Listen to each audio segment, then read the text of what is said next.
Hello Libras, and welcome to your July 2026 monthly horoscope. My name is Justina. Welcome to my channel. If you're a returning viewer, welcome back. Alright, so today we are going to look at the most important events happening in the month of July, and I'll tell you how they may influence your life on a deeper level.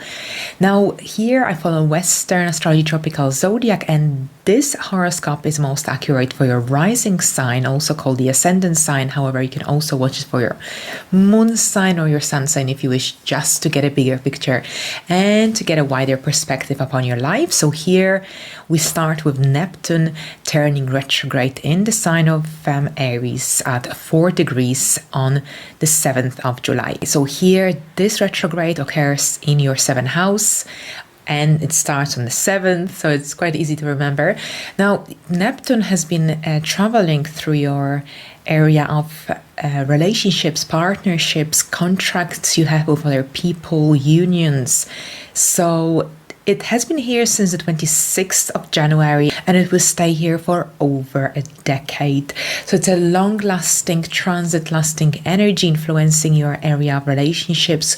One of the important themes of this energy is boundaries. So here it's essential to set clear and healthy boundaries when Neptune is in our 7th house. However, of course, in the first 2 years of this transit, you've got Saturn here, and Saturn is connected to structure and boundaries, so it's easier to achieve these to set clear boundaries with others during this time. But here Neptune is the planet of illusion, confusion, mystical energy, and the influence of Neptune, sometimes we tend to see certain themes, especially for you in your relationships, through rose-tinted glasses.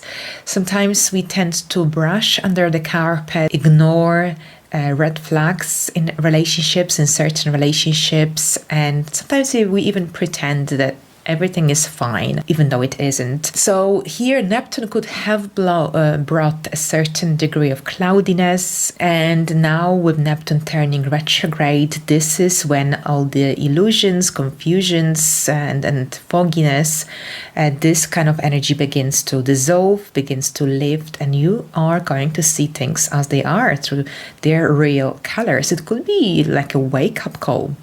And with the retrograde phase of Neptune will be going back and activating those earlier degrees of Aries. So this is about looking at your immediate close relationships, partnerships, contracts you have with other people from a different angle. See what happened here in these one-to-ones in the initial 6 months of your life. What needs to change? What needs to be reevaluated? This isn't a time to rush, to be too impatient in terms of seeking resolutions or outcomes. This is the kind of energy with which you need to sit down and evaluate, especially since Saturn will also turn retrograde later in the month. Now, on the 9th, on the other hand, on July the 9th, Venus enters Virgo, and Venus will stay here for the majority of July. What does it mean for you? It's actually quite essential to know, because Venus will be in your 12th house. Venus is your ruler in the 12th house of hidden life, hidden aspects of life, private life, spirituality. Here there is a certain degree of introspection, behind the scenes work, or perhaps also withdrawal, contemplation. These sort of themes will appear every now and then throughout the month for you, in case you're wondering why you're feeling like withdrawing, or why you're feeling drained by certain people, situations, easier than usual. Then that would be your Venus transiting the 12th house, absorbing external energies very easily. That's why these clear and healthy boundaries are really essential and necessary. Venus in the 12th house here, this is when our love life becomes more secretive. You might want to keep some things to yourself, private. If you start a new relationship during Venus transit in the 12th house, you might want to keep it private in the initial phase until you are ready to to tell others about it. But also bear in mind, Mercury is still retrograde until the 23rd of July. So this isn't necessarily a good time for starting any new relationships. It's a good time for continuing or just taking more of a step-by-step approach. Now on the 13th, Venus, your ruler, squares, and that's the influence between your 12th and your 9th house. So the 12th house, of course, is the house of hidden matters, withdrawal, spirituality. And the 9th house deals with something bigger, larger than yourself, with legal matters, with international affairs, higher education. So whenever Venus and Uranus connect by a square here, this could lead to some unexpected situations, disruptions, and maybe a moment of instability in the area of relationships, finances. Now, this will all be quite of a personal transit for you because Venus is your ruler. It could be that something private, something that you have been dealing with, or generally it could be that something private, something personal might come up to the surface around this time, pushing you to deal with it, pushing you to attend to this matter, attend to this dilemma, especially since Mercury is also retrograde and Cazimi on the same day in your 10th house. So Mercury, Cazimi and retrograde, it could bring some really strong realizations regarding your life direction, regarding your career stand, regarding your professional path. So Mercury retrograde, of course, means that in the Cazimi, of course, this is very often connected to some sudden thoughts, realizations, but the retrograde phase of Mercury also means that it's something that is returning, something that perhaps you dealt with before, something that you thought about before, connected to your professional situation, to a career decision, for example, as well. Since Venus is in your 12th house, the ruler, you will likely gain the clarity you're seeking through contemplation, through reflection. Now, on the 14th, which is the day after the Mercury retrograde, Cazimi in Cancer, and Venus and Uranus square, we've got a new moon at 21 degrees of Cancer.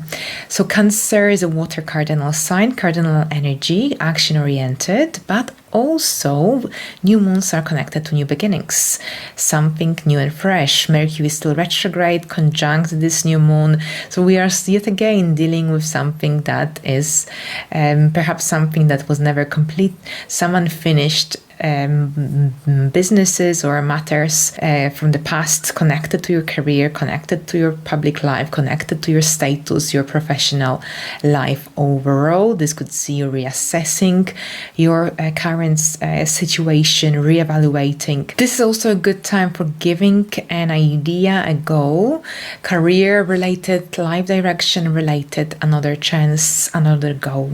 Maybe a goal that seemed unrealistic now feels more possible than ever. So here's something to think about and consider for you. All right, so then on the 23rd, Mercury turns direct at 16 degrees of Cancer on the 23rd of July. So that's your 10th house. So whenever Mercury turns direct from a retrograde motion, this is when Mercury begins to regain its strength.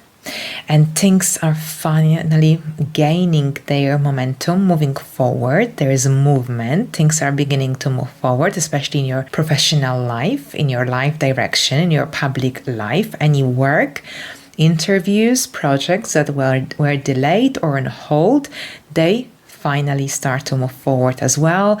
This energy gives you more clarity, a momentum feeling as well, especially since we've got Mercury conjunct this new moon retrograde, and also it is the day after the Cazimi. On the 26th, on the other hand, we've got Saturn turning retrograde, joining Neptune in Aries at 14 degrees. So here, that's in your 7th house, and this is a double retrograde in your area of love, relationships, and partnerships.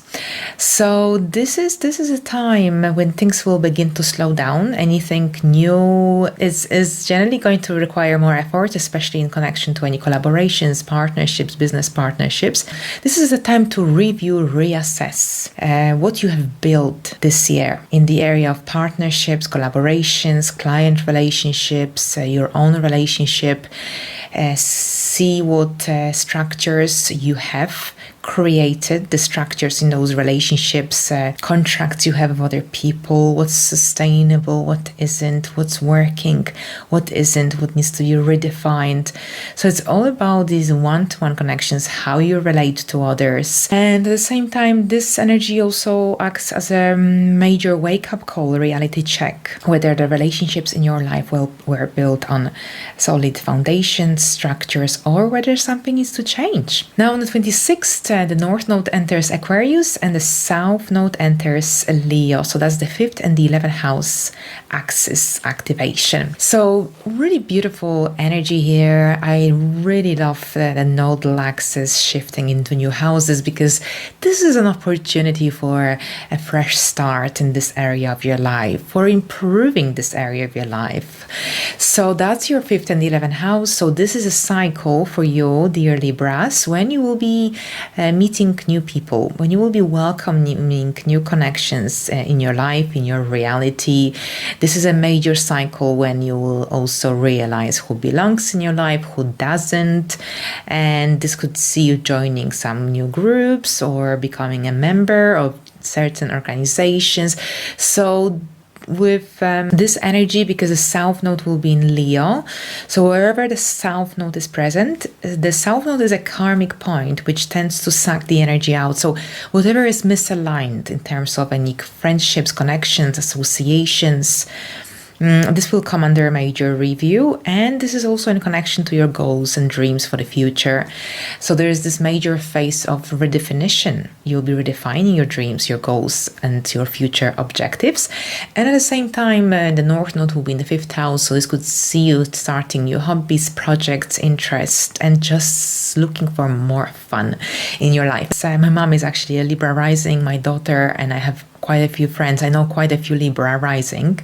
My South Node is in Libra, so I attract those karmic connections with Libra energies. But this is also a cycle of conception. So very often females who have their 5th and 11th house axis activated, they give birth, they get pregnant, or they start to make plans regarding family planning. This is a very, very popular cycle for, this is the cycle also of childbirth, conception. I actually know one Libra who is currently pregnant and is going to give birth in August, which coincides with this cycle as well. The solar eclipse in the 11th house, while the North Node is in the 5th, the South Node in the 11th house. So yes, we need to look at the bigger picture here, not just at one single house.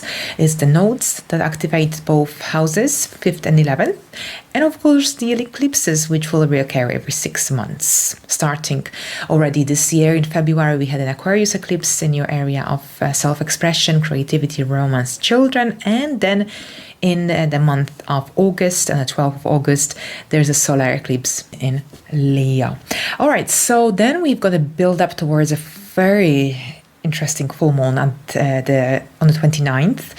On the 27th, the Sun and Pluto opposition occurs across your 11th and the 5th house. So at this point, Mercury is out of a retrograde phase. But here you've got the nodes are now in your 11th and the 5th house, and the Sun and Pluto opposition takes place. It's a quite of a dynamic energy because, of course, Pluto is connected to transformation, regeneration, death, and rebirth, while the Sun is, of course, ego, vitality, and the Sun here in opposition to Pluto, this could lead to potential power dynamics within any groups, within friendships circles, for example. So watch out for any tensions within any friendships or any groups, anything that generally could clash with your self-expression, with some creative projects, for example. Watch out for any issues connected to control or generally vulnerability and jealousy behavior patterns during this time.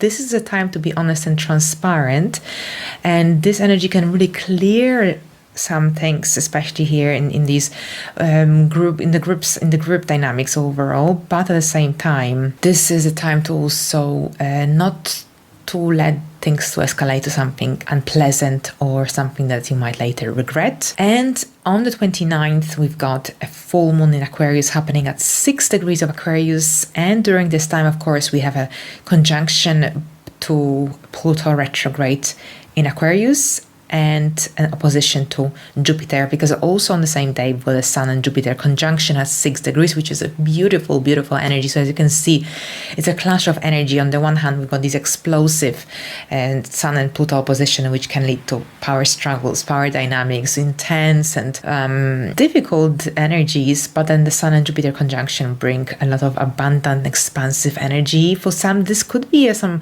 interesting opportunities that could come through friendship or networking, especially if you have any placements at around 6 degrees of Leo. But with the full moon in your 5th house here, this is connected to a major turning point, a situation reaching its peak in the area of romance, children, creativity. It does involve some group involvement, friendships as well, since the solar point is in your 7th house. So the Sun and Jupiter conjunction could act as a happy ending, the light at the end of the tunnel. But this energy could be connected, this full moon could be connected to a situation that requires your attention, that is connected to your child, or perhaps it might be that a major project is reaching its peak end or a turning point, and perhaps you will have to invest a lot of energy, a lot of effort. It could be a time of some major deadlines depending on your circumstances as well, but we'll explore it deeper and further closer to the date. In the meantime, have a great month, and until the next time, bye for now.